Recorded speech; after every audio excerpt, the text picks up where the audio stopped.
بسم الله الرحمن الرحيم ولن ترضى عنك اليهود ولا النصارى حتى تتبع ملتهم قل إن هدى الله هو الهدى ولئن اتبعت أهواءهم بعد الذي جاءك من العلم ما لك من الله من ولي ولا نصير۔ شروع کرتا ہوں اللہ کے نام سے جو بڑا مہربان نہایت رحم والا ہے۔ یہ سورہ سورۃ البقرہ ہے۔ اس سے پہلے میں نے سورت کی تفصیل بتائی۔ بقرہ کے معنی گائے کے آتے ہیں، جس میں بنی اسرائیل میں ایک آدمی تھے عامیل جن کا نام تھا، بڑے مالدار تھے۔ ان کا بھتیجا نے سوچا ان کا کوئی رشتہ دار نہیں ہے، چلو ان کو مار دیں تو پوری جائیداد پراپرٹی میری ہو جائے گی۔ اس نے ایک دن اپنے چچا کو قتل کر دیا، کسی گھر کے سامنے ڈال دیا لاش۔ لوگ ایک دوسرے پر ڈالنے لگے تو ان لوگوں نے موسیٰ علیہ السلام سے کہا کہ آپ دعا کیجئے کہ اس کے قاتل کا پتہ چل جائے۔ تو موسیٰ علیہ السلام نے دعا کی تو اللہ نے حکم دیا گائے ذبح کرو، اس کے حصے کو جو مرا ہوا ہے مقتول تو اسے لگاؤ، وہ زندہ ہو کر بولیں گے ان کا قاتل کون ہے۔ لوگوں نے گائے ذبح کیا اور لگائے تو اس کے بولا کہ میرا قاتل میرا بھتیجا ہی ہے۔ تو پھر بعد میں اسی وقت انتقال بھی ہو گیا اس کا۔ تو دراصل وہ واقعہ یہ تھا کہ اس زمانے میں لوگ مرنے کے بعد زندہ ہونے سے انکار بھی کرتے تھے، ان کے لیے اللہ نے اس کو ایک سبق بھی بنایا، مرنے کے بعد دوبارہ زندہ بھی کر سکتے۔ تو اسی مناسبت سے اللہ نے سورہ کا نام سورۃ البقرہ رکھا۔ بقرہ کے معنی گائے، گائے والوں کا واقعہ۔ تو اللہ رب العزت نے یہ جو سورۃ البقرہ ہے بڑی اہم صورت ہے قرآن مجید میں، یہ کیا ہے مفصلات میں سے آتی ہے، تو بڑی صورتیں ہیں مطولات، ان میں یہ صورت آتی ہے جو تقریباً 280 آیتیں اس کے اندر موجود ہیں، بڑی صورتوں میں۔ اور اس صورت کے بارے میں رسول اللہ صلی اللہ علیہ وسلم نے فرمایا جس گھر میں یہ صورت پڑھی جائے اس گھر سے شیاطین بھاگ جاتے ہیں، لہٰذا یہ بہت اہم صورت ہے۔ تو اللہ رب العزت نے یہاں جو اس سورہ کی 120ویں آیت میں یہود و نصارہ کی جو خواہش ہے اور ان کی جو غلط خیالات ہیں اسلام کے تعلق سے یا مسلمانوں کے تعلق سے، تو اس کے تعلق سے اللہ تعالیٰ نے مضمون بتایا۔ دراصل یہود و نصارہ ہمیشہ یہ چاہتے تھے کہ رسول اللہ صلی اللہ علیہ وسلم ان کی پیروی کریں اور ان کے نقش قدم پر چلیں، ان کے راستے پر چلیں۔ پہلی بات تو یہ تھی وہ سوچ رہے تھے کہ حضور صلی اللہ علیہ وسلم ان کے خاندان میں آ جائیں، لیکن حضور صلی اللہ علیہ وسلم جو آئے تو حضرت اسماعیل کے خاندان میں آئے، ان کے دادا حضرت اسحاق کے خاندان میں نہیں آئے۔ تو لہٰذا اس پر ان کو ایک حسد بھی تھا کہ یہ عرب میں کیوں چلے گئے، ہمارے اسرائیل اور کیا ہے فلسطین کی طرف کیوں نہیں آئے۔ تو ان کا خیال تھا یہود میں کیوں نہیں آئے۔ تو یہ جو نسبت بدل گئی نبوت کی، بنی اسرائیل سے نکل کر بنو اسماعیل میں آ گئی، اس کا ان کے دلوں میں ایک حسد تھا، ایک غصہ تھا۔ تو لہٰذا اسی مناسبت سے کیا ہے حضور صلی اللہ علیہ وسلم نے بھی سوچا کہ شاید ہم بیت المقدس کی طرف چند مہینے نماز پڑھ لیں، مدینہ جانے کے بعد 16-17 مہینے، تو یہود و نصارہ بھی ہمارے قریب ہو جائیں اسلام کے۔ تو آپ نے 16-17 مہینے بیت المقدس کی طرف نماز پڑھی۔ تو نجران کے نصارہ جو دیگر یہود تھے انہوں نے سوچا چلو بھئی حضور ہمارے اس میں آ جائیں گے۔ حضور کا سوچنا یہ تھا وہ اسلام کے قریب ہوں گے، لیکن ان کا خیال یہ تھا حضور ہمارے مذہب میں آ جائیں گے۔ یہ کیسے ہو سکتا ہے جبکہ وہ شریعتیں منسوخ ہو چکی اور وہ سارے حکام پہلے زمانے کے لیے رہ گئے، اور حضور صلی اللہ علیہ وسلم کا جو دین جو شریعت آپ لے کر آئے قیامت کی صبح تک تھا وہ کیسے دوبارہ پیچھے جا سکتا ہے۔ تو لہٰذا اس لیے فرمایا اگر موسیٰ علیہ السلام بھی زندہ ہوتے میرے زمانے میں ان کو بھی میری شریعت کی اتباع کرنا پڑتا، تو کیونکہ وہ اصول یہ ہے وہ۔ تو انہوں نے یہ سوچا کہ حضور صلی اللہ علیہ وسلم ہمارے اس میں آ جائے۔ تو اللہ رب العزت نے قرآن مجید میں بتایا کہ نبی پاک علیہ السلام تم ان کو کتنا بھی راضی کرو وہ راضی نہیں ہوں گے جب تک کہ آپ ان کے طریقے کی پیروی نہ کر لیں، آپ ان کے طریقے پر نہ جائیں۔ یہ تو ہر زمانے میں رہا، اور آج تو خصوصاً اس وقت میں جو حالات چل رہے، تو 1980 میں جب 1948 میں جب جس طرف اسرائیل وجود میں آیا جو آج جو لڑ رہا ہے فلسطین کے حصے میں قبضہ کرنے کے بعد، اسی وقت میں پاکستان بھی وجود میں آیا۔ وہ خالص اسلامی ذہن پہ نکلا اور یہ خالص یہودیت کے ذہن پہ بنا ملک، اور یہ اسلام مخالف ذہن پہ بنا، وہ اسلام مطابق ذہن پہ بنا. تو اس وقت میں اسرائیل کے جو یہود تھے، یہ جو دیگر جو نیٹو کی طاقتیں تھی عیسائیت کی یہودیت کی، انہوں نے جنرل ضیاء الحق سے کہا تھا 1980 میں کہ تم ہمارے طریقے کے مطابق پاکستان میں چلاؤ اصول، ہم تمہیں جتنا چاہے پیسہ دیں گے. جبکہ پاکستان اس وقت مشکلات میں تھا، غربت میں تھا، ابھی چند سال ہوئے تھے پاکستان بننے کے بعد. یہ تو پیسوں ان کے پاس تو بہت مال تھا. تو اس وقت جنرل ضیاء الحق نے کہا کہ تم کروڑوں روپے دو، جب بھی میں تمہاری تہذیب کو پاکستان میں چلنے نہیں دیتا. ہم اسلامی تہذیب کو قائم کیے، اسی پر قائم رہے. یہ یہودیت کو ہمیں گھسانا نہیں چاہتے پاکستان میں، نصرانیت کو. اور جب انہوں نے نہیں مانا تو ایک کیا ہے سازش کر کے ان کو فلیٹ سے اڑا دیا، جل کر انتقال ہو گئے وہ فلیٹ ہی میں. لیکن ان کے جوب میں قرآن تھا، پورا جسم پوری فلیٹ جل گئی، لیکن وہ قرآن اپنی جگہ صحیح سالم تھا. قرآن اپنی جگہ صحیح سالم تھا، اللہ نے اسے بڑی کیا ہے اس کو بچا لیا. تو فرماتے ہیں کہ وہ بڑے حق پرست جنرل تھے پاکستان کے. اور دوسری طرف سعودی عرب میں شاہ فیصل کا زمانہ تھا، تو ان سے بھی کہا تم بھی سعودی عرب میں چلاؤ. تو انہوں نے کہا ہم سعودی عرب میں تمہاری تہذیب چلنے نہیں دیتے. لیکن ان کو خود ان کا بھتیجا نے شوٹ کر کے مار دیا. یہ بھی یہودیوں کی سازش تھی. جو حق پرست تھے، جو اسلام مخالف یعنی کیا ہے مخالف طاقتوں کے خلاف کھڑے ہوئے تھے، اسلام کے زور پر کیا ہے اس کی کیا ہے قوت پر تھے، ان سب کو ہٹا دیا. اب راستہ صاف ہو گیا پاکستان پہ بھی حملہ کرنے کا اور سعودی عرب پہ بھی حملہ کرنے کا. اور اس کے نتیجے کیا ہوئے؟ جب عبداللہ کا زمانہ آیا، شاہ عبداللہ، تو اس نے کہا ہے اس کے بعد سلمان، یہ پورا عرب اٹھا کر دے دیا ان کو. تم جیسے کہتے ویسے چلائیں گے. کیا ہے دبئی، شارجہ، UAE اور کیا اسی طریقے سے کیا ہے سعودی عرب، یہ سب کا سب ان کا غلام بن گیا. لیکن جب تک شاہ فیصل تھے کسی کی طاقت نہیں تھی، بلکہ شاہ فہد تک بھی کوئی اس میں ہاتھ نہیں ڈال سکتا تھا. تو وہ چاہتے تھے کہ وہ ہم لوگ مسلمان ان کے مطابق چلے. ان کی بے حیائی، ان کے بے ترتیبی، ان کی بے مروتی ہم اپنے ملکوں میں لائے. یہ اسلام اسے پسند نہیں کرتا. تو آج تک ان کا یہی اصول ہے، وَلَن تَرْضَىٰ عَنْكَ الْيَهُودُ وَلَا النَّصَارَىٰ. تو یہود و نصارہ آپ سے ہرگز راضی نہیں ہوں گے یہاں تک کہ آپ ان کی پیروی کر لیں. حَتَّىٰ تَتَّبِعَ مِلَّتَهُمْ قُلْ إِنَّ هُدَى اللَّهِ هُوَ الْهُدَىٰ. نبی پاک علیہ السلام کہہ دیں نہ یہودیت اللہ کے پاس اعتبار، نہ نصرانیت کا اعتبار، بلکہ ہدایت اللہ کی دی ہوئی ہدایت ہی اصل ہے. قل ان ہدی اللہ، اللہ کی ہدایت ہی ہدایت ہے. وہ کیا ہے؟ دین اسلام ہے. کہ قرآن مجید میں اللہ تعالیٰ نے فرمایا کہ ان الدین عند اللہ الاسلام، اللہ کے نزدیک جو دین معتبر ہے وہ اسلام ہے. وَرَضِيتُ لَكُمُ الْإِسْلَامَ دِينًا، اللہ نے جس دین کو پسند کیا وہ اسلام کو پسند کیا. وَمَن يَبْتَغِ غَيْرَ الْإِسْلَامِ دِينًا فَلَن يُقْبَلَ مِنْهُ، جو اسلام کے علاوہ کوئی اور دین لے کر آئے گا وہ دین قبول نہیں کیا جائے گا. بلکہ یہ جو دین اسلام آدم علیہ نبینا علیہ الصلوۃ والسلام سے لے کر محمد الرسول اللہ صلی اللہ علیہ وسلم تک تمام انبیاء کا دین، دین اسلام، دین توحید ہے. اسی لیے قرآن کیا کہتا ہے؟ ما کان ابراہیم یہودی ولا نصرانی ولکن کان حنیفا مسلما. یہودیوں کے جد امجد وہ نہ یہودی تھے نہ نصرانی تھے، وہ دین توحید، دین حنیف کے کیا ہے ماننے والے اور تابعداری کرنے والے تھے. لہذا حضرت یعقوب علیہ السلام جب دنیا سے گئے اپنے بچوں سے پوچھا ام کنتم شہداء اذ حضر یعقوب الموت اذ قال لبنی ما تعبدون من بعدی قالوا نعبد الہک و الہ آبائک ابراہیم اسماعیل اسحاق الہ واحدہ، کہ کس کی عبادت کرو گے تم؟ تو انہوں نے پوچھا اپنی اولاد سے، تو انہوں نے کہا ہم آپ کے خدا کی اور آپ کے حضرت اسماعیل حضرت اسحاق ان کے خدا جو ایک خدا ہیں، فرمایا ہم اسی کی عبادت کریں گے.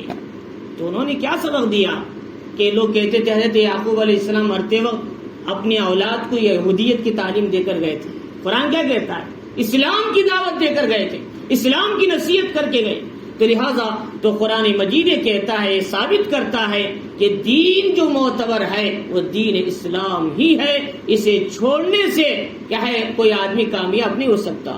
فرمایا کہ وَلَئِنِ اتَّبَعْتَ أَهْوَاءَهُمْ بَعْدَ الَّذِي جَاءَكَ مِنَ الْعِلْمِ، نبی آپ کے پاس علم آ جانے کے بعد، معلوم ہو جانے کے بعد دین اسلام ہی حق ہے، اگر آپ نے اپنی خواہشات کی پیروی کرتے ہوئے ان کی بات مانی تو مَا لَكَ مِنَ اللَّهِ مِن وَلِيٍّ وَلَا نَصِيرٍ، تو اللہ کے پاس آپ کا نہ کوئی دوست ہوگا نہ کوئی مددگار ہوگا۔ تو لہٰذا اللہ تعالیٰ کس تاکید کے ساتھ بتا رہے، یہ صرف حضور صلی اللہ علیہ وسلم کے سبق نہیں دیا جا رہا ہے، بلکہ آپ کے ذریعے سے قیامت تک آنے والی مسلم امہ کو سبق دیا جا رہا ہے، تم اگر جان بھی جائے لیکن کبھی اسلام کو نہ چھوڑنا، یہودیت اور نصرانیت کے پیچھے نہ دوڑنا۔ تو لہٰذا آج دنیا میں کچھ ایسے اسلامی ممالک ہیں صرف اپنی ذات کو بچانے کے لیے، اپنے سیٹ اور کرسی کو بچانے کے لیے یہودیت کے تلوے چاٹنے پر مجبور ہو چکے ہیں۔ فرمایا ان کو اسلام کا، دین کا کوئی کیا ہے احساس نہیں ہے۔ فرمایا الذین آتیناہم الکتاب یتلونہ حق تلاوتہ، اللہ رب العزت فرما رہی کہ حقیقت میں اہل کتاب میں سے بعض وہ لوگ بھی ہیں کہ جن کو ہم نے کتاب دیا، یعنی جیسے یہودیوں میں حضرت عبداللہ ابن سلام ہیں، عبداللہ ابن سوریہ ہیں، کہ جیسے جو وہ صحابہ تھے جو حضور صلی اللہ علیہ وسلم پر ایمان لائے تھے، یہودیوں میں اپنی پہلی کتاب تورات پر بھی ایمان رکھتے تھے، صحیح مضامین پر ان کو انہوں نے جو کتاب ملی تھی پہلے، ایسے لوگ اس کتاب کو پڑھتے ہیں اور جیسا پڑھنے کا حق ہے ویسا پڑھتے ہیں۔ قرآن جیسے اس پر پڑھنا ہے، جیسے عمل کرنا ہے ویسا عمل کرتے ہیں۔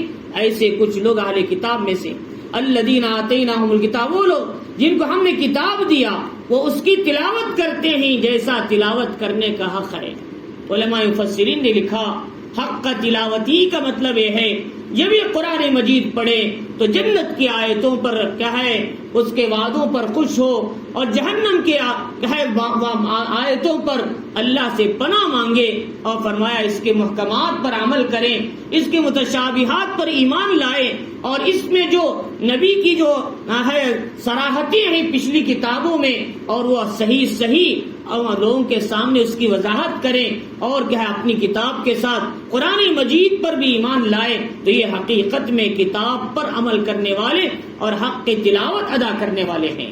تو لہٰذا وہ عبداللہ ابن سلام رضی اللہ تعالیٰ عنہ، تو لہٰذا اس کے بعد فرمایا اولئک یؤمنون بی، اور یہی وہ لوگ ہیں جو اس پر ایمان رکھتے ہیں اس کتاب پر، ومن یکفر بہ، اور جو اس کا انکار کرے، فاولئک هم الخاسرون، اور یہ لوگ نقصان اٹھانے والے۔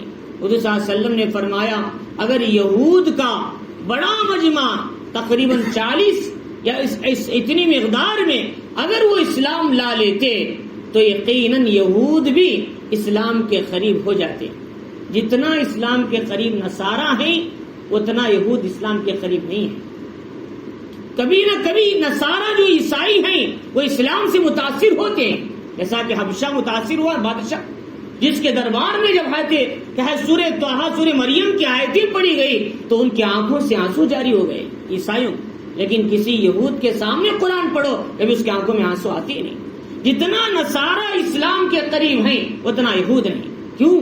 نصارہ کا بڑا مجمع اسلام میں آیا، بڑا مجمع اسلام میں آیا اور قریب ہوا اسلام کے، جیسا کہ جعفر طیار رضی اللہ تعالیٰ جب وہ ہجرت کر کے گئے واپس آئے تو 40 قسیسین کا جماعت لے کر آئے، ان میں سے 32 حبشہ کے تھے اور 8 جو تھے وہ یہود تھے، ان میں بحیرہ راہب بھی تھا، بحیرہ راہب جو حضور صلی اللہ علیہ وسلم پر اسلام لایا تھا۔ تو لہٰذا تو یہ 40 لوگ نصارہ تھے، انہوں نے اسلام لا کر، لیکن یہود 8 سے زیادہ اسلام نہیں لائے۔ پوری تاریخ اٹھا کر دیکھا، اگر بڑا مجمع آتا تو وہ بھی اسلام کے قریب ہو جاتا۔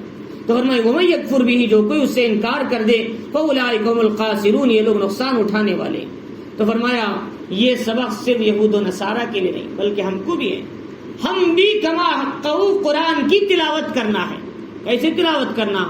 کہ اس کے جنت والی آیتوں پر جنت طلب کرنا، دوزخ والی آیتوں پر اللہ سے پناہ مانگنا، اور فرمایا اس کے محکمات پر عمل کرنا، محکم نماز روزہ زکوٰۃ حج، متشابہات پر ایمان لانا، اللہ عرش پر بیٹھے ہیں، اللہ کا ہاتھ ہے، اللہ کے پیر ہیں، اللہ چلتے ہیں، یہ جو قرآن مجید میں کچھ آیتیں بیان کی گئی ان پر ایمان لانا، ان میں بحث نہیں کرنا، اور قرآن جو کہتا ہے اس پر حقیقی طور پر ایمان لا کر اس پر عمل کرنا، یہ حق تلاوت کہلاتا ہے۔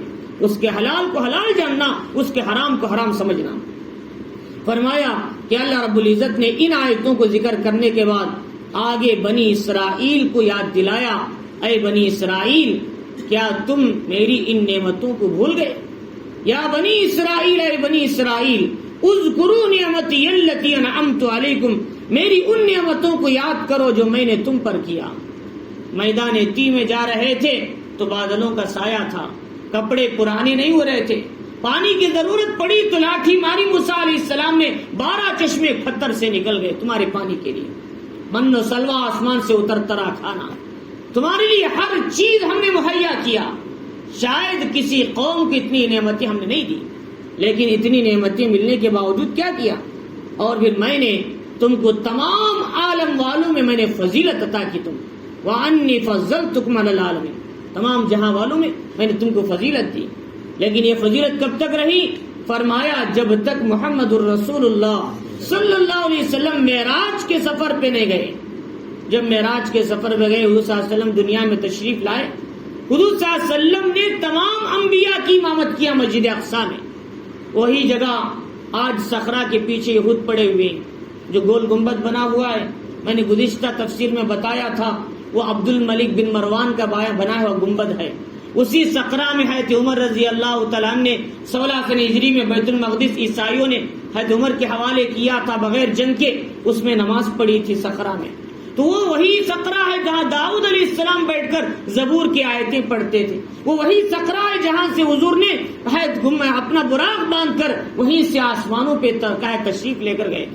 اسی صخرہ میں فرماتے ہیں کہ وہی جو صخرہ ہے کہ اسی صخرہ میں آپ نے بیت المقدس میں بازو میں آپ نے پورے انبیاء کی امامت فرمائی تو اللہ تعالیٰ نے یہ سمجھایا نبی آپ آج سے 2 قبلوں کی آپ فضیلت کے حامل ہیں، بیت المقدس کے بھی امام ہیں، بیت اللہ کے بھی امام ہیں، مسجد نبوی کی تو ویسے تو امام ہے۔ وہ یہ سبق دینا تھا آج کے بعد جو اس سے پہلے جو امت بنی اسرائیل افضل الامہ تھی، آج کے بعد امت محمدی افضل الامہ ہے۔ یہ فضیلت ان سے نکال کر تم کو دے دی گئی، اور یہ فضیلت کے حامل اب تم ہیں، بنی اسرائیل نہیں ہیں۔ تو لہذا ہم یہ فضیلت جو ہم کو ملی ہے کس بنیاد پر؟ کنتم خیر امہ، تم بہترین امت ہو، لوگوں کی اچھائیوں کا خیال کرتے ہو، اچھی باتوں کا حکم کرتے ہو، برائیوں سے روکتے ہو، اللہ پر ایمان رکھتے ہو۔ تو لہذا اللہ رب العزت نے یہ فضیلت ہم کو عطا فرما دی، لیکن یہ فضیلت بنی اسرائیل کو ملی۔ اللہ نے وہ فضیلت کیوں چھینی ان سے؟ انہوں نے انبیاء کو ناحق قتل کیا، ظلم کیا، اپنی کتابوں میں تحریف کیا، اپنے خواہشات کو دین کا حصہ بنا لیا۔ آپ یہ وہ عیسائیوں سے پوچھیں، ان کی کتاب بائبل ان کے خواہشات کا مجموعہ، یہودیوں سے پوچھیں ان کی کتاب تلمود ان کے خواہشات کا مجموعہ، ان کے پاس سوائے ٹرانسلیشن کے کچھ بھی نہیں۔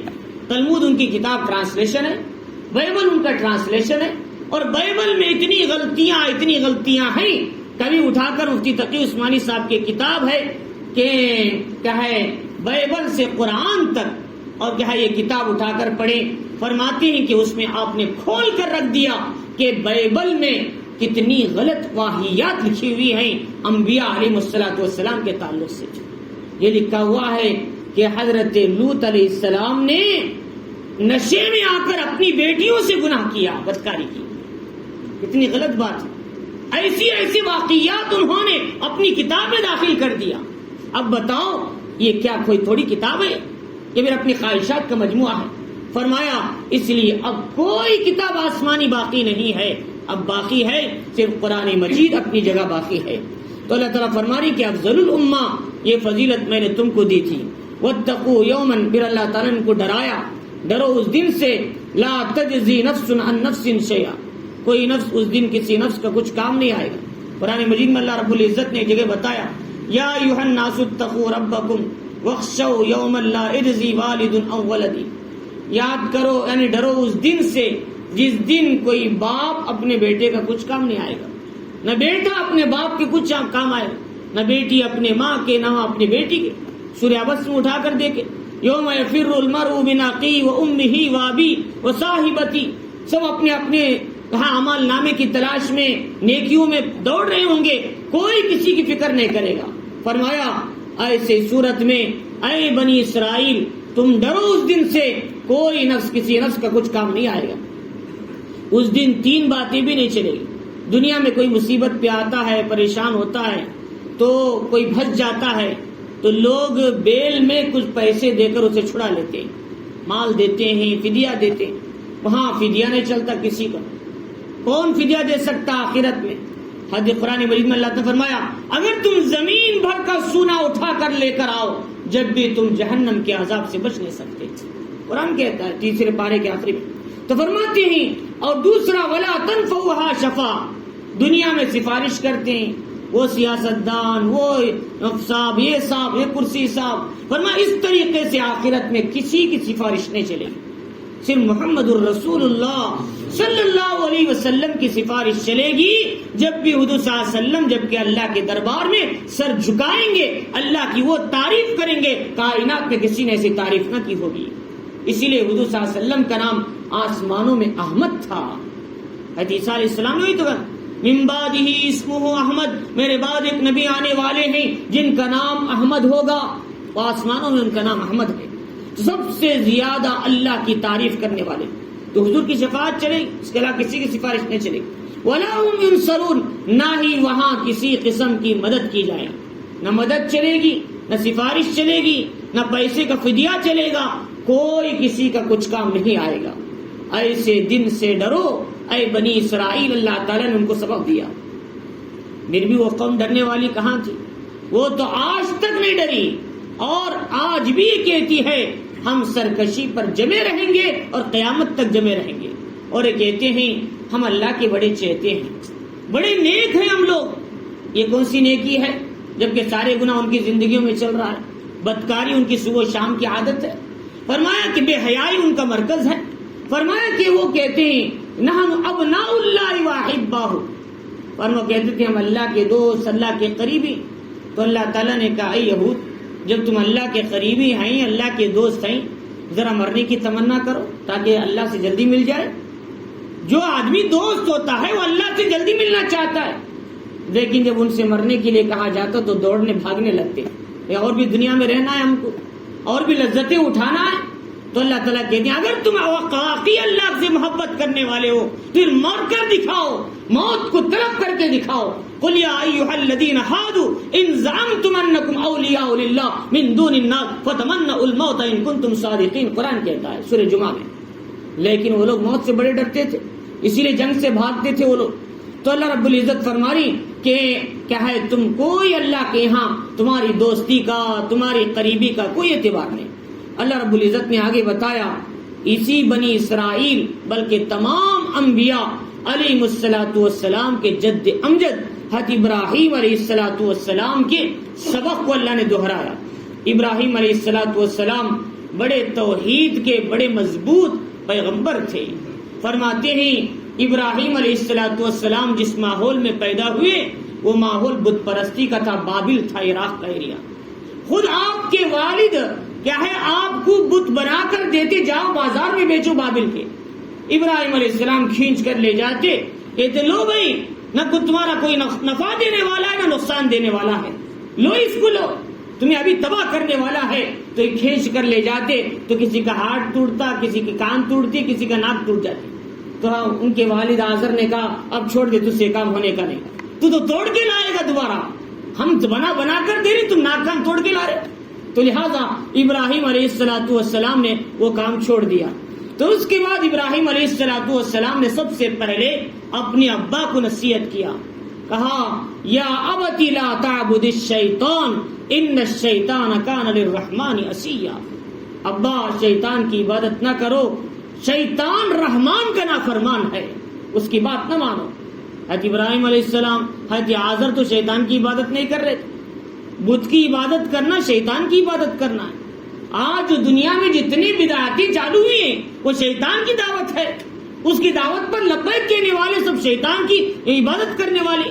اسی لیے خصوصاً کہا گیا کہ غروب کے وقت میں نماز مت پڑھو، زوال کے وقت میں نماز مت پڑھو، اور طلوع کے وقت میں نماز مت پڑھو۔ جب وہ سورج طلوع ہوتا ہے، غروب ہوتا ہے، شیطان اپنا سر لا کے اس کے نیچے رکھ دیتا ہے تاکہ عبادت کرنے والے اس کی عبادت کریں۔ تو لہذا ان تین اوقات میں نماز پڑھنے سے سختی سے منع فرمایا۔ تو شیطان کی عبادت کرنا دراصل یہ کہ کیا شیطان کی دعوت کی عبادت کرنے پر ہے۔ تو فرمایا کہ انہوں نے اپنے ابا کو نصیحت کیا، نہ نقصان دے سکتے نہ فد۔ ابا نے کہا ابراہیم اگر تم باز نہیں آئے تمہیں پتھر سے مار مار کر سنسار کروں گا، لأرجمنک وہجرنی ملیا۔ تو اب ابا سے بھی آپ مایوس ہو گئے، پورے علاقے والوں کو دعوت دی۔ نمرود نے کہا کہ اب ان کو سزا دو۔ ایک دن ایسا ہوا کہ سارے لوگ عبادت کو چلے گئے تو آپ کیا ہے اندر گھسے کہ بڑے بڑے بتوں کے کان ہاتھ توڑ کے آ گئے۔ انہوں نے کہا ہمارے بتوں کے ساتھ کس نے کیا، ما فعل بآلہتنا۔ تو انہوں نے کہا، ابراہیم علیہ السلام نے کہا شاید بڑا بت غصے میں آ کر چھوٹے بتوں کو ذرا تنبیہ کے طور پر مارا ہو، ذرا پوچھو ان سے۔ تو انہوں نے کہا یہ تو بات نہیں کرتا، کیسے پوچھیں، پھر عبادت کیوں کرتے ہو ان کی؟ جب بات نہیں کر سکتا تو عبادت کیوں کرتے ہو، مٹھائیاں کیوں لا کر رکھے ہو؟ قرآن مجید کہتا ہے سورۃ الحج کے اندر کہ اگر تم مٹھائیاں چیزیں لا کر رکھو تو لیکن یہ کھانے کی طاقت نہیں رکھتے، بلکہ مکھی اس میں سے اٹھاتی ہے، اسے چھیننے کی بھی ان کے پاس طاقت نہیں ہے۔ وَيَسْلُبُهُمُ الذُّبَابُ شَيْئًا لَا يَسْتَنقِذُوهُ مِنْهُ ضَعْفَ الطَّالِبِ وَالْمَطْلُوبِ، قرآن کہتا ہے۔ تو لہذا اس لیے فرمایا کہ ابراہیم علیہ السلام نے اپنی پورا دور آزمائشوں میں گزارا۔ پھر کیا ہوا؟ آگ میں ڈال دیا گیا، اللہ تعالیٰ نے اس میں بھی کامیابی عطا فرمائی۔ قرآن میں کہتا ہے وَإِذِ ابْتَلَىٰ إِبْرَاهِيمَ رَبُّهُ بِكَلِمَاتٍ فَأَتَمَّهُنَّ، اللہ تعالیٰ نے ابراہیم علیہ السلام کو چند باتوں سے آزمایا۔ ابراہیم علیہ السلام ان تمام باتوں میں 100 کے 100 نمبر لے کر کامیابی حاصل کی امتحان میں۔ سب سے پہلی ابراہیم علیہ السلام کو آگ میں ڈالا گیا۔ آگ میں ڈالنے کا جب وقت آیا تو پوچھا بھئی اتنی گرم آگ میں کون لے جا کے ڈالے گا؟ قریب میں پرندے بھی جل کر مر جاتے ہیں، دور اڑنے والے، قریب کون جائے گا؟ تو شیطان نے کہا ایک منجنیق بنایا جائے، اس میں بٹھا کر ڈھکیل دے، سیدھے جا کر گریں گے۔ میں نے جہنم میں دیکھا ہے۔ تو اس لہذا انہوں نے بنایا، ابراہیم علیہ السلام نے اس میں بٹھایا تو فرشتے آئے، جبریل امین، دیگر جتنے فرشتے تھے، حضرت میکائیل، انہوں نے کہا کیا مدد کی ضرورت ہے؟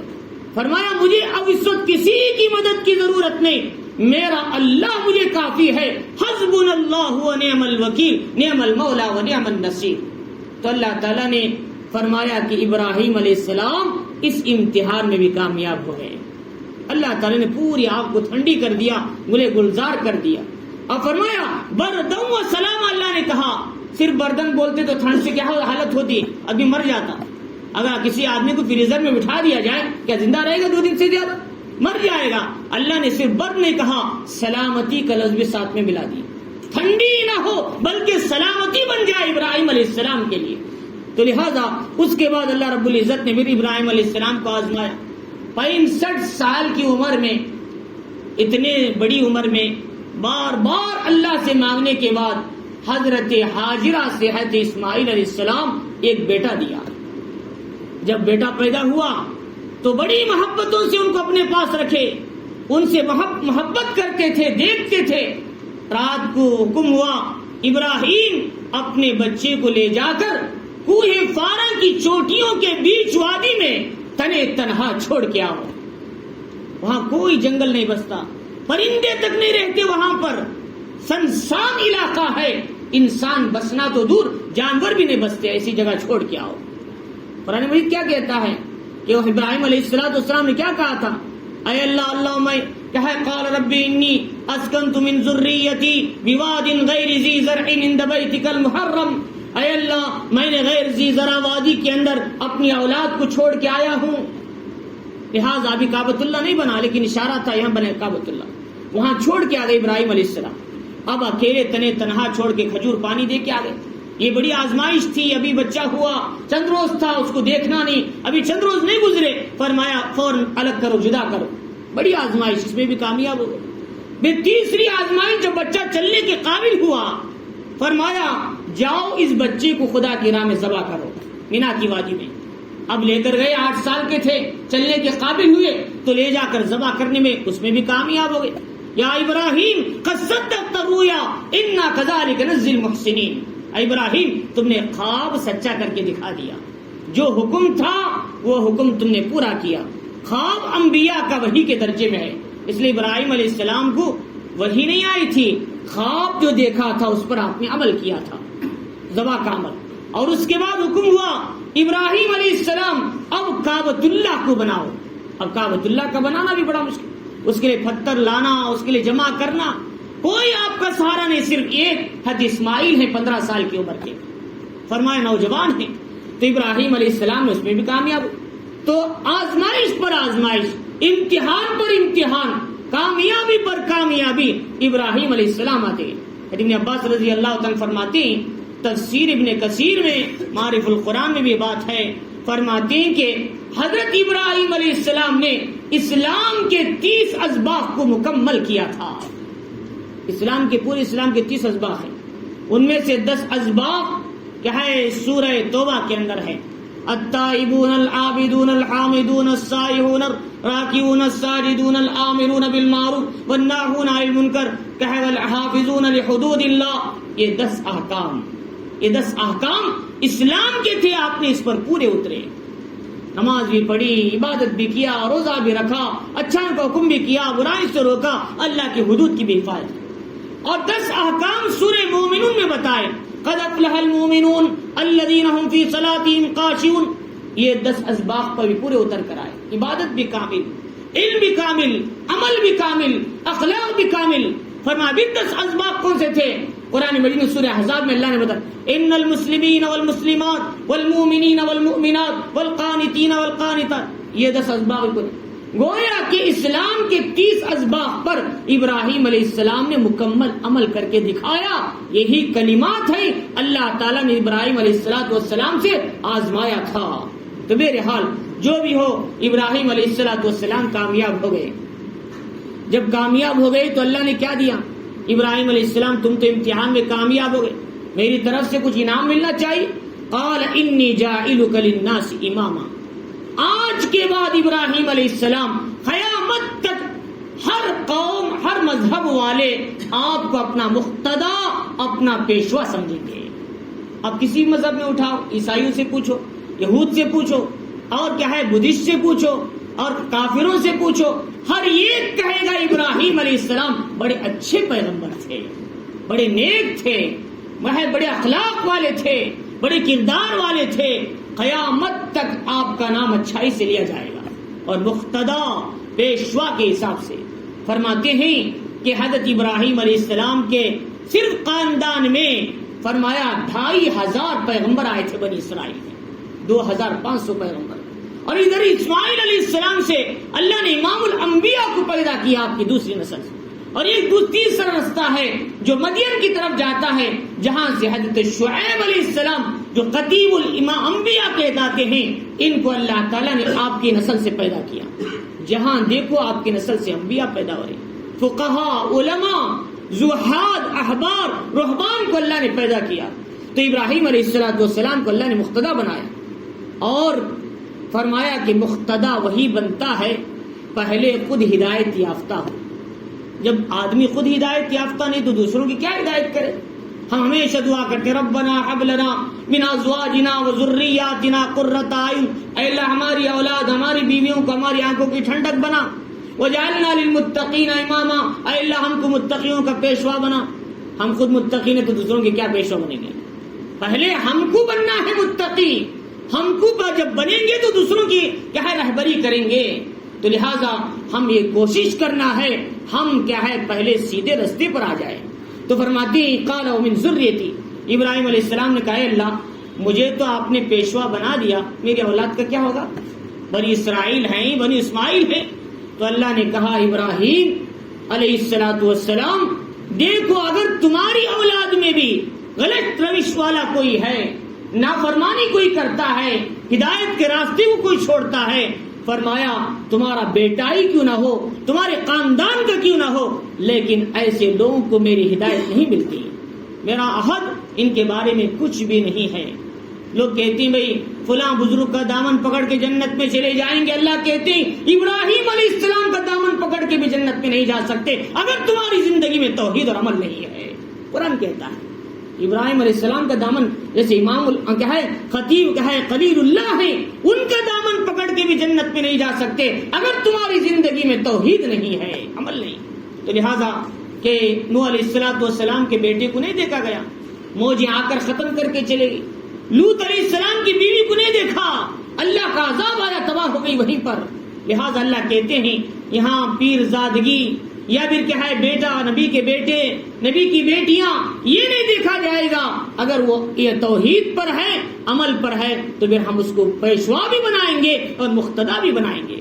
جیسا کہ قرآن مجید میں اللہ نے کہا وَجَعَلْنَا فِي ذُرِّيَّةِ النُّبُوَّةَ وَالْكِتَابَ وَالْحِکْمَةَ، ہم نے ان کی ذریت میں کچھ لوگوں کو کتاب بھی دیا، نبوت بھی دیا اور حکمت بھی دیا، جیسے حضرت سلیمان، حضرت داؤد، حضرت موسیٰ، حضرت عیسیٰ اور جیسے حضرت یوسف، جو وہ لوگ تھے اللہ نے ان کو کتاب بھی دی، ان کو حکمت بھی دی، حکومتیں بھی دیا، اور یہ لوگ پیشوا اور مقتدا بھی بنے۔ کیوں؟ انہوں نے صحیح راستے کو اپنایا تھا، توحید کو اپنایا، علم کو اپنایا، عمل کو اپنایا۔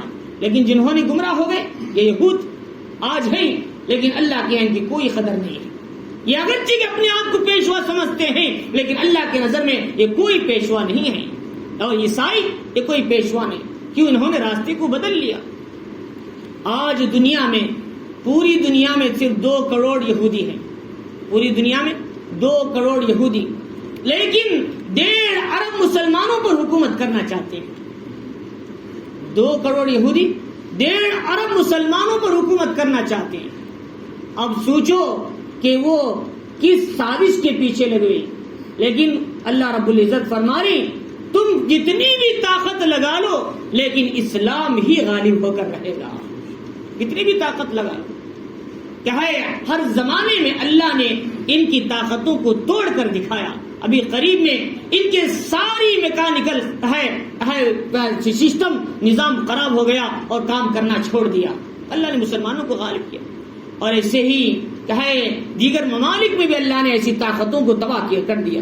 اور اس کے بعد اللہ رب العزت نے آگے بتایا قال لا ينال عهد الظالمین، کہ دیکھو میرے پاس کیا ہے ظالموں کے لیے کوئی عہد نہیں۔ اسی لیے محمد الرسول اللہ صلی اللہ علیہ وسلم کی بیٹی حضرت فاطمہ کو خبر میں رکھا تو حضرت ابو ذر نے کہا تھا یا قبر وتدری من التي جینا بها الیک فاطمہ بنت محمد ام الحسن والحسین زوجۃ العلی، اے قبر تیرے پاس کون آئے معلوم ہے؟ حضور کی بیٹی حسن حسین رضی اللہ عنہما کی ماں حضرت علی کی بیوی۔ ذرا دیکھ کے ان کے ساتھ فیصلہ ہے معاملہ کرنا۔ تو خبر سے کیا آواز آئی یا ابا ذر ما انا موضع حسب و نسب ولکن موضع عمل، دیکھو میرے پاس کسی خاندان کا نام نہ گناؤ بلکہ میں عمل کو دیکھتی ہوں، نبی کی بیٹی ہے، نبی کا بیٹا ہے، میں یہ نہیں دیکھتی، میرے پاس عمل کا اعتبار ہے۔ اسی لیے حدیث شریف میں آتا ہے رسول اللہ صلی اللہ علیہ وسلم نے فرمایا من بطا به عمل لم يسری به نسب، جس کا عمل اسے پیچھے کر دے اس کا نسب اسے آگے نہیں بڑھا سکتا۔ جس کا عمل ہی خراب ہے، وہ عمل سے پیچھے ہو چکا ہے، اس کے نسب سے وہ کیا آگے بڑھے گا؟ اللہ کے نسب کا کوئی اعتبار نہیں، عمل کا اعتبار ہے۔ تو اللہ رب العزت آگے فرما رہے ہیں وَإِذْ جَعَلْنَا الْبَيْتَ مَثَابَةً لِلنَّاسِ وَأَمْنًا، اور یاد کرو اس وقت جب کہ ہم نے کعبۃ اللہ کو جعلنا البیت مثابۃ للناس وامنا، ہم نے لوگوں کے لیے ثواب کی جگہ بنایا کعبۃ اللہ۔ بیت اللہ جو ہے کعبۃ اللہ، یہ زمین پر سب سے پہلا گھر ہے جس کو آدم علیہ السلام نے بنایا تھا۔ بعض روایتوں میں آتا ہے ادھر اللہ تعالی نے جب آدم علیہ السلام کو زمین پر اتارا، کہاں؟ جبل سرندیپ سری لنکا کے پہاڑ پر، تو آپ پورا دنیا کو اندھیری شکل میں دیکھ رہے تھے، وحشت ہونے لگی۔ حضرت آدم علیہ السلام اترے، اذان دیا، آپ کو سکون مل گئی۔ اس کے بعد حکم دیا جاؤ کعبۃ اللہ کو ہم نے اتارا ہے، وہاں جا کر اس کا طواف کرو۔ تو آسمان سے اللہ نے سرخ یاقوت کا کعبۃ اللہ زمین پر اتارا تھا۔ کیا ہے وہاں پر کیا ہے جب آپ نے جا کر کعبۃ اللہ کا طواف کیا، زیارت کی، جب واپس سونے لگے تو فرشتوں کی ملاقات ہوئی۔ آدم علیہ السلام سے کہا آدم اللہ نے تمہارے حج کو قبول کیا، تمہارے آنے سے 2000 سال پہلے سے ہم اس کعبۃ اللہ کا طواف کر رہے ہیں۔ فرمایا جب نوح علیہ السلام کا زمانے میں طوفان آ گیا، اللہ نے یاقوت کے اس ہے کعبۃ اللہ کو اٹھا لیا. یا بعض روایتوں میں آتا ہے آدم علیہ السلام نے صرف بنیادی شکل میں کعبۃ اللہ کو رکھے تھے. ہمارے گناہگی رکھتے ہیں ایسی تھی کعبۃ اللہ کی شکل. یہ بنیادی کیا ہے ختم ہو گئی اور بعض پتھر اندر چلے گئے. تو ابراہیم علیہ السلام نے انہی بنیادوں کو کیا ہے اطراف سے مٹی ہٹا کر دوبارہ اس کو ابتدا کیا تھا، شروع کیا تھا. تو اللہ تعالیٰ نے فرمایا کہ یہ جو کعبۃ اللہ ہے، یہ جو ہم نے بنایا، یہ کعبۃ اللہ کس لیے بنایا؟ لوگوں کے لیے ثواب کی جگہ بنایا. اس لیے روایتوں میں آتا ہے اللہ کی 120 رحمتیں روزانہ کعبۃ اللہ پر اترتی ہیں. 60 رحمتیں صرف طواف کرنے والوں کے لیے ہیں، اور 40 رحمتیں وہاں نماز پڑھنے والوں کے لیے، اور 20 رحمتیں صرف کعبۃ اللہ کو دیکھنے والوں کے لیے ملتی ہیں. فرمایا تو اللہ فرما رہی یہ ثواب کی جگہ بنائے. ایک بات یہ ہے اللہ نے کعبۃ اللہ کو لوگوں کے بار بار آنے کا کہا ہے ذریعہ بنایا. کوئی آدمی عمرے کو جاتے ہیں کعبۃ اللہ کے پاس، دوبارہ جا کر آنے کے بعد پھر خیال ہوتا پھر جا کر دیکھیں، بار بار جائیں کعبۃ اللہ کو دیکھیں، اللہ کے گھر کی زیارت کریں. گویا یہ کعبۃ اللہ یہ لوگوں کے دلوں کو کھینچنے کا مقناطیس ہے، ایسکنتم جسے کہتے ہیں، لوگوں کے دلوں کو بار بار اپنی طرف کھینچتا ہے. اور دوسرا اس کعبے کی صفت یہ ہے یہ گھر کو ہم نے امن والا بنایا، اس میں کوئی خطرہ نہیں، ظالم بادشاہوں کا، ظالم طاقتوں کا کوئی خطرہ نہیں. اللہ فرمانی ہم نے اس گھر کو بیت عتیق بنایا، ظالم جابر طاقتوں سے محفوظ آزاد بنایا. جس نے بھی اس گھر کو ختم کرنے کے لیے آگے بڑھے گا زمین کھول دیں گے، اسے زمین کے اندر دھسا دیں گے، لیکن کعبۃ اللہ کو نہیں گرا سکے. تو اللہ رب العزت فرما رہی ایک تو اسے امن والا بنایا، اور دوسرا یہ اس کعبۃ اللہ کو ثواب کی جگہ بنایا، اور تیسرا واتخذوا من مقام ابراہیم مصلی، مقام ابراہیم کو نماز کی جگہ بنائے. عمر رضی اللہ عنہ اللہ کے نبی یہ مقام ابراہیم کتنا مقدس جگہ ہے، لہذا ہم اس کو کیا ہے نماز کی جگہ بنا لیں، کتنا اچھا ہے. تو اللہ نے آیتیں اتاری نبی اپنے امت سے کہہ دو مقام ابراہیم کو نماز کی جگہ بناؤ، 2 رکعت نماز پڑھو. ہر حاجی کو 7 چکر طواف لگانے کے بعد ایک طواف وہاں 2 رکعت نماز پڑھنا واجب ہے. کیا ہے یہ صلاۃ الواجب کہلاتی ہے. اگر وہاں نہ ہو سکے پورے حرم کے احاطے میں جہاں چاہے پڑھ لے، مسجد کے احاطے میں پڑھ لے، لیکن وہاں پڑھنے میں زیادہ فضیلت ہے. لیکن وہاں پڑھنے کے لیے دھکم دھکا دینا یہ حرام ہے، ناجائز ہے. فرمایا ایک حرام کام کر کے ایک اچھے عمل کا حاصل کرنا، اس سے کوئی فائدہ حاصل نہیں ہوتا. اور اس کے بعد یہ بتایا واتخذوا من مقام ابراہیم مصلی، اور مقام ابراہیم وہ جگہ ہے ابراہیم علیہ السلام جب کعبے کی تعمیر کرتے تھے یہ کرین کا کام کرتا تھا. جیسی جیسی دیواریں بلند ہوتی یہ پتھر بھی آپ کو اونچا اٹھاتا تھا، یہ کام کیا کرتا تھا. اور اسی مقام ابراہیم سے ساتھ اللہ نے زمین پر حجر اسود کو بھی اتارے، جبل ابو قبیس کے اندر اللہ نے لا کر اس کو رکھا، آدم علیہ السلام نے رکھے تھے. اور اس کے بعد بتایا واحدنا الی ابراہیم و اسماعیل ان طہرا بیتی للطائفین والعاکفین. اللہ نے کہا ہم نے ابراہیم اور اسماعیل علیہ السلام سے عہد لیا کہ تم دونوں میرے گھر کو کعبۃ اللہ کو طواف کرنے والوں کے لیے، اعتکاف کرنے والوں کے لیے، رکوع اور سجدہ کرنے والوں کے لیے ہمیشہ پاک اور صاف رکھنا. یہی بات ہے آج بھی کعبۃ اللہ میں تھوڑا سا ایک تنکا پڑتا ہے، دری دیر میں 1 منٹ بھی نہیں گزرتا فوراً وہاں کے لوگ آ کر اس جگہ کو صاف کر دیتے ہیں. 5 منٹ بھی نہیں گزرتے فوراً صاف کر دیا جاتا ہے. اتنا پاک اور صاف مسجد کے احاطے کو رکھا جاتا ہے. اتنی انتظامیہ اتنا کوشش کرتی کعبۃ اللہ کو صاف رکھنے، خصوصاً انہی آیتوں پر عمل کیا جا رہا ہے. چلو کم از کم دیگر چیزیں نہیں تو کعبۃ اللہ کو پاک صاف رکھنے کا کام تو کرنے سعودی عرب. اور اس کے بعد یہ بتایا اللہ رب العزت نے ان میں 4 باتیں بتائی. ایک تو کعبۃ اللہ ثواب کی جگہ، دوسرا امن کی جگہ، اور تیسرا مقام ابراہیم ہے.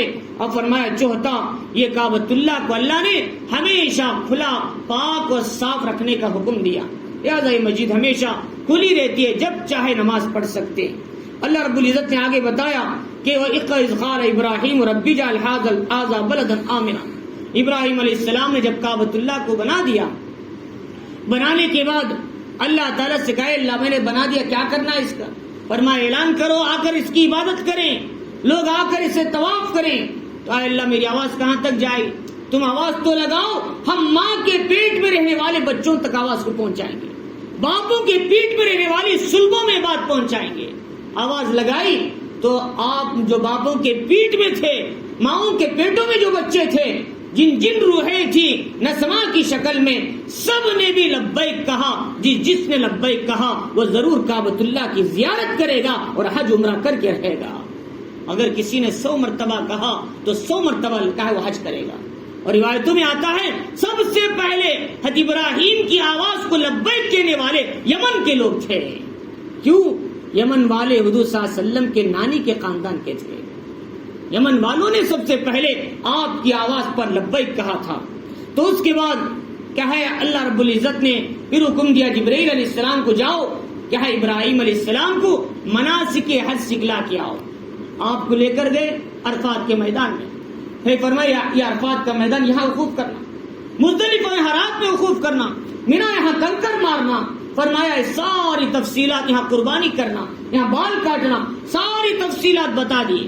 اور لوگ کہتے ہیں بھئی صرف طواف کرتے تھے لوگ، حج کی عبادتیں معلوم ہے؟ حج کی عبادتیں تو حضرت آدم علیہ السلام نے بھی کیا تھا، حضرت ابراہیم نے بھی کیا تھا، لیکن بیچ میں کفر کا ماحول آ گیا، ان کو پتا نہیں۔ بعد میں محمد الرسول اللہ صلی اللہ علیہ وسلم تشریف لائے تو حج کے تمام شعائر کو کھل کر بتایا تاکہ امت تمام عبادتیں حج کی ادا کر سکے۔ تو ابراہیم علیہ السلام نے وہ جگہ ابھی نہیں بنی تھی مکمل طور پر، ابھی چٹیل میدان وادی کی شکل میں تھا کعبۃ اللہ۔ آپ نے اپنی اولاد کو چھوڑتے وقت 2 دعائیں کی تھی۔ اسماعیل علیہ السلام چھوڑ، پہلی دعائیں کی تھی اے اللہ اس شہر کو امن والا بنا۔ ظاہر بات ہے جب تک امن نہ ہوگا، جب تک آدمی امن اعمال صالحہ اور عافیت کی زندگی نہیں گزار سکے گا۔ لہذا اللہ کا فضل ہے ہم ہندوستانیوں پر کہ امن کے ساتھ ہم نماز پڑھ رہے ہیں، روزہ رکھ رہے ہیں، حج کر رہے ہیں، کھل کر حق بات کی وضاحت کر رہے ہیں، یہ اللہ کا فضل ہے۔ ورنہ دنیا میں کتنے ایسے ممالک ہیں جہاں پر امن نہیں ہے، خوف ہی خوف ہے، خوف ہی خوف ہے، کب کیا ہوگا کوئی پتہ نہیں، اور وہ کھل کر نہیں بول سکتے۔ تو لہذا اللہ تعالیٰ نے عافیت ہم کو عطا کیا، اور ابراہیم علیہ السلام نے سب سے پہلے مکے والوں کے لیے عافیت مانگا، عافیت مانگنا ہے۔ اور اس کے بعد دوسری دعا آپ نے کی اے اللہ مکے کے رہنے والوں کو روزی کی، پھلوں کی روزی عطا فرما، وارزق اہلہ من الثمرات من آمن منہم، اور کن کو دینا روزی پھلوں کی؟ جو ایمان لائے اللہ پر اور آخرت کے دن پر۔ تو ابراہیم علیہ السلام تو اپنی دعا کرنا تھا، کر دی۔ آپ کی دعا کا اثر ہے کہ آج تک بھی عرب میں کوئی کھیتی نہیں اگتی، نہ باجرے کی، نہ جوار کی، نہ چاول کی، لیکن سب سے ورجنل مال کعبۃ اللہ میں ملتا ہے۔ دنیا کا سب سے ورجنل مال سعودی عرب میں ملتا ہے۔ شاید ہم نے وہ سیب نہ کھائے ہوں گے جو ورجنل جو سعودی عرب میں ملتا ہے۔ یہ حضرت ابراہیم علیہ السلام کی دعا کا اثر ہے۔ کشمیر میں سب سے ورجنل مال جو نکلتا ہے وہ سیدھے سعودی عرب کو امپورٹ ہوتا ہے، ایکسپورٹ امپورٹ کا کام ہوتا ہے، اور اس کے بعد بچا کچا مال یہ ہندوستان دیگر علاقوں میں آ جاتا ہے۔ اللہ رب العزت نے یہ جو مال وہاں پہنچا رہی یہ حضرت ابراہیم علیہ السلام کی دعا کا اثر ہے۔ ہر چیز وہاں پر ملتی ہے، بے موسم کے پھل ملتے ہیں وہاں پر۔ اور اس کے بعد یہ بتایا ابراہیم علیہ السلام نے اے اللہ یہ پھل صرف ایمان والوں کو عطا فرما۔ اللہ نے کہا ابراہیم علیہ السلام یہ دنیا دارالاسباب ہے، یہاں صرف کیا ہے امت اجابہ ہی نہیں رہتی، امت دعویٰ بھی یہاں پر رہتی ہے۔ امت اجابہ کون ہے؟ ہم سب امت اجابہ ہے۔ حضور صلی اللہ علیہ وسلم کی دعوت کو جس نے بھی قبول کیا وہ سب امت اجابہ، لیکن جو کافر ہیں وہ بھی تو حضور کی امت ہے، ان کو حضور کی امت سے الگ نہیں کر سکتے۔ ہاں اتنی بات ہے امت دعویٰ ہے، ان کو اور دعوت دینا، ابھی دعوت قبول نہیں کیا۔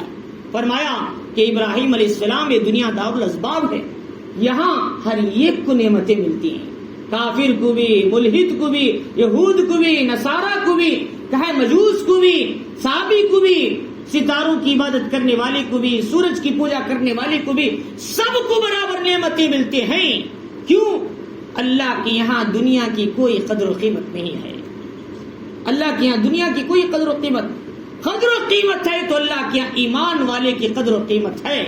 ہاں ان سب کو بھی دیا جائے گا ایمان والے کے صدقے میں، سب کو کھلائیں گے، خوب پلائیں گے.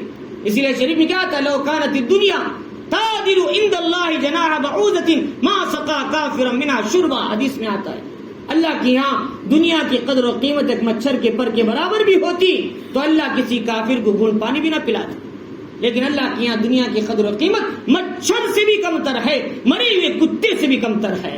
فرمایا حدیث شریف میں آتا ہے. تو پھر قدر کس کی ہے؟ فرمایا اللہ بولنے والے کی قدر ہے.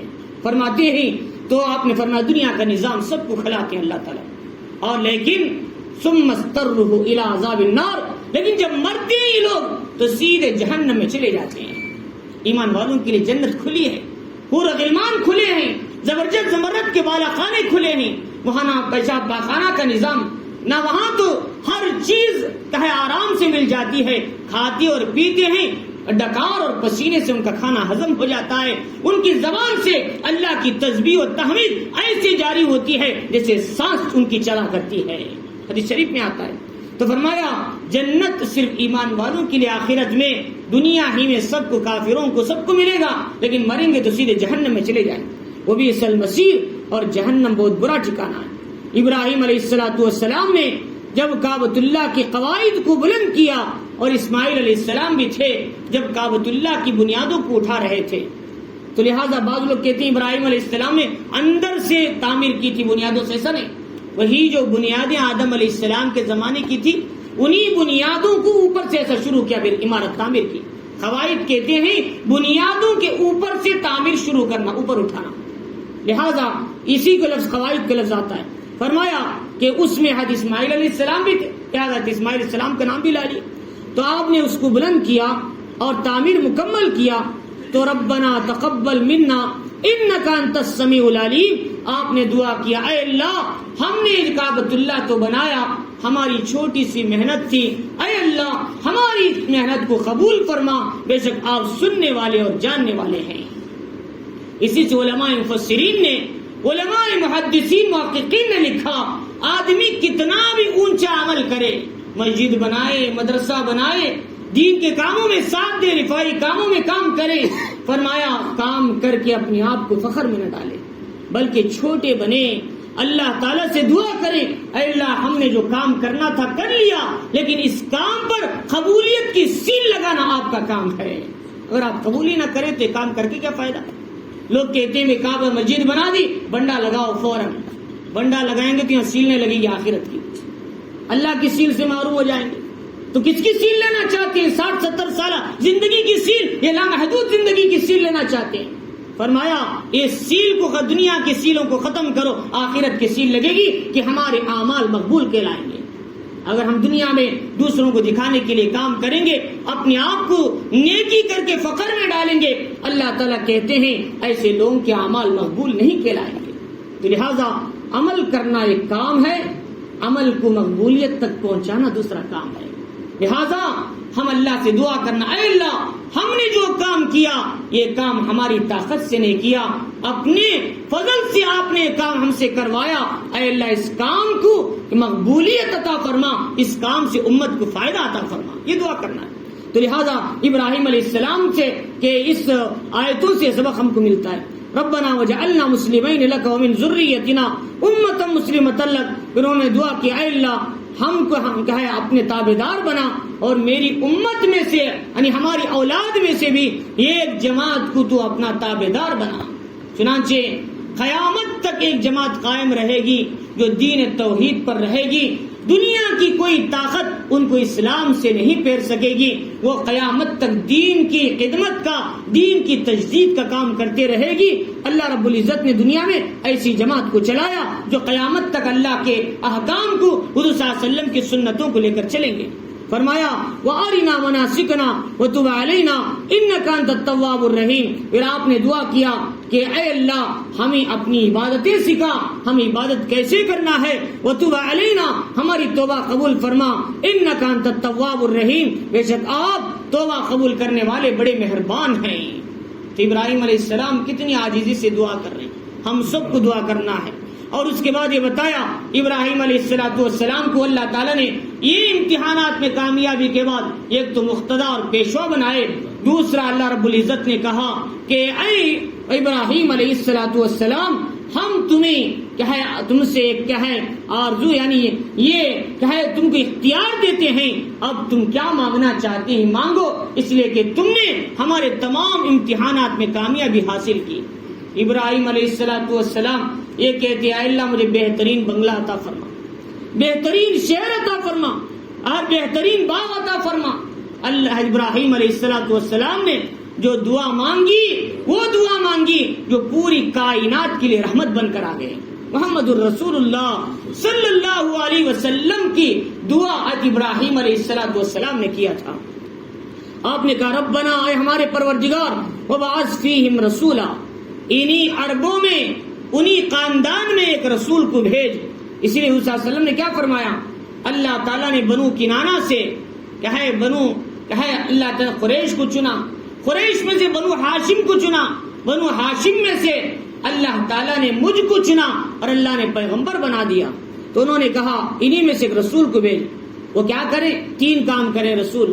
فرمایا ایک، آپ کی کتاب کی آیتوں کو تلاوت کیا کریں، خوب پڑھ کر سنائیں، اور دوسرا اس کی تعلیم دے اپنی امت کو، روزانہ اس کی تعلیم دیا کریں۔ حضور صلی اللہ علیہ وسلم پر جب غار حرا کی پہلی وحی آئی تو اس کے بعد سورتیں اترتی گئی، سورہ تکویر، سورہ عبس، سورہ انفطار، سورہ تکویر۔ تو آپ جیسی جیسی سورت اترتی آپ پڑھ کر بھی سناتے اور اسے سکھایا بھی کرتے تھے۔ اور اس کے بعد دوسری ذمہ داری، آپ اپنے سینے میں جو علوم آپ کے اتارے جاتے ہیں ان علوم کی بھی آپ لوگوں کو تعلیم دیں۔ کتاب سے حکمت سے مراد کیا ہے؟ حدیث مبارکہ امام شافعی رحمۃ اللہ علیہ سے پوچھا گیا کہ حکمت کے کیا معنی، تو فرمایا کہ حضور صلی اللہ علیہ وسلم کے قول اور فعل عمل کو حکمت کہتے ہیں۔ حضور صلی اللہ علیہ وسلم کی جو احادیث مبارکہ اسی کو حکمت کہتے ہیں۔ تو دوسری بات یہ بتائی کہ وہ حکمت کی تعلیم دے، اور تیسرا ان کے دلوں میں شرک اور کفر اور حسد اور کینہ ایسی جو بیماریاں ہیں ان کے سینے سے نکال کر ان کی تزکیہ کا کام کیا کرے۔ ایسے 3 کام یہ ذمہ داری ادا کرنے والے ایک پیغمبر کو ان کے اندر بھیجا۔ اس لیے محمد الرسول اللہ صلی اللہ علیہ وسلم سے پوچھا اللہ کے نبی آپ کون ہیں؟ فرمایا انا دعوت ابراہیم، میں ابراہیم علیہ السلام کی دعا کا اثر ہوں۔ اللہ تعالیٰ نے آپ کی دعا سے مجھے حضرت اسماعیل علیہ السلام کے خاندان سے عرب کے اندر مجھے بھیج دیا، لہذا حضرت ابراہیم کی دعا کا اثر ہوں۔ اور اس کے بعد یہ بتا انک انت العزیز الحکیم، آپ تو بڑے غالب ہیں اور حکمت والے ہیں۔ تو اس میں حضور صلی اللہ علیہ وسلم کی 3 ذمہ داریاں سمجھائی۔ یہ تو علم نبوت سمجھایا، پڑھنا پڑھانا سیکھنا سکھانا ہمارے دین کا سب سے اہم حصہ ہے۔ اقرا بسم ربک الذی خلق، ہمارے دین کی ابتدا پڑھنے پڑھانے سے سیکھنے سکھانے سے ہوتی ہے، جبکہ ہمارے اندر علم کی کمی ہے، ہمارے اندر شوق اور جذبہ کم ہے سیکھنے کا، پڑھنے کا، پڑھانے کا، لہذا وہی سنی سنائی باتیں بولنے کا بڑا زور ہے، حدیث مطالعہ کرنے کا، قرآن کی تفسیریں پڑھنے کا۔ اللہ نے علم دیا ہے، اس علم سے فائدہ کیوں نہیں اٹھاتے؟ فرمایا علم سے فائدہ اٹھائیں۔ آدمی کتنا بھی علم حاصل کرے لیکن اللہ کے علم کے ایک ذرے کو بھی نہیں پا سکتا۔ حضرت خضر حضرت موسیٰ علیہ السلام کے پاس، حضرت خضر کے پاس گئے تو ان کے مدرسے میں داخلہ لینے کے لیے، پڑھنے کے لیے علم تکوین۔ تو جب انہوں نے جا کر سفر شروع کیا تو کشتی کے پاس گئے تو دیکھا ایک چڑیا اپنا چونچ پانی میں سمندر میں لگا کے نکالی اور بیٹھی ہوئی کشتی کے کونے پر۔ تو حضرت خضر نے کہا موسیٰ یہ جو چونچ میں پانی لگا ہے، یہ جو چڑیا کے، فرمایا یہ جو پانی جو لگا ہے اس کے چونچ میں، یہ میرا اور تمہارا علم ہے۔ اب بتاؤ حضرت خضر کا علم کیا ہوگا؟ کتنا علم والے تھے حضرت خضر۔ حضرت موسیٰ تو شریعت کے عظیم پیغمبر تھے، علم تکوین، علم شریعت کتنا بڑا علم۔ فرماتی میرا اور تمہارا دونوں کا علم ملا کر اس کے منہ میں لگا بوند پانی کے برابر ہے، اور یہ پورا سمندر اللہ کا علم ہے۔ فرمایا اب بتاؤ حضرت موسیٰ حضرت خضر کا علم یہ خطرے کے برابر ہے، میرا اور تمہارا علم کتنا ذرہ ہوگا؟ اس خطرے کا کتنا ذرہ ہوگا؟ فرمایا اس لیے علم حاصل کرنا ہے، پڑھنا پڑھانا ہمارا کام۔ اور دوسرا فرمایا کہ دوسری ذمہ داری فرمایا کہ کار نبوت ہے۔ حضور صلی اللہ علیہ وسلم نے جو تعلیمات ہم کو دی، کھانے کی، پینے کی، رہنے کی، سینے کی، زندگی گزارنے کی، تہذیب کی، تمدن کی، اخلاق کی، معاشرت کی، معاملت کی، کردار کی، وہ ساری تعلیمات کو ہم خود عمل کرتے ہوئے پوری امت میں پہنچانا یہ ہماری ذمہ داری. اسی کا نام دعوت و تبلیغ ہے. کار نبوت یہ حضور کی ذمہ داری میں سے ایک اہم ذمہ داری. علم نبوت پڑھنا پڑھانا ہے مدارس والوں کا کام، یہ بھی حضور کی ذمہ داریوں میں سے ایک کام. اور تیسرا تزکیہ نفس ہے، دل کی اصلاح کرنا، اس کا نام ہے نور نبوت. یہ خانقاہی نظام ہے. فرمایا اس میں بھی علم نبی صلی اللہ علیہ وسلم کے دین کا ایک اہم شعبہ ہے. لہٰذا اسی لیے مولانا سعید خان صاحب مکی رحمۃ اللہ علیہ فرماتے تھے لوگوں دین کے جو تینوں شعبے ہیں، پڑھنا پڑھانا ہے، دعوت و تبلیغ ہے، خانقاہی نظام ہے، یہ تینوں کے شعبے آپس میں ایک دوسرے کے معاون ہیں. دوسرے کے کیا ہے؟ معاون، مخالف نہیں. جس دن یہ شعبے آپس میں مخالف بن جائیں گے بجائے ہدایت کی گمراہی دنیا میں وجود میں آئے گی. فرمایا یہ شعبے آپس میں ایک دوسرے کی مدد کرنے کے لیے، لہذا ہم کو ان شعبوں میں ہر ایک سے محبت رکھنا ہے. پڑھنے پڑھانے والوں کو دعوت و تبلیغ سے بھی، دعوت و تبلیغ والوں کو مدرسے والوں سے بھی، مدرسے والے اور دعوت و تبلیغ والوں کو خانقاہ والوں سے بھی، خانقاہ والے دعوت و تبلیغ والوں کو اور مدرسے والوں کو، ہر ایک آپس میں ایک دوسرے کی محبت اور آپس سے جوڑ سے دین کا کام پوری امت میں اٹھتا ہے. مولانا انعام الحسن صاحب رحمۃ اللہ علیہ کے زمانے میں دعوت کا کام کیسے اٹھا؟ پوری دنیا میں بلکہ باہر ممالک میں زیادہ پھیل گیا.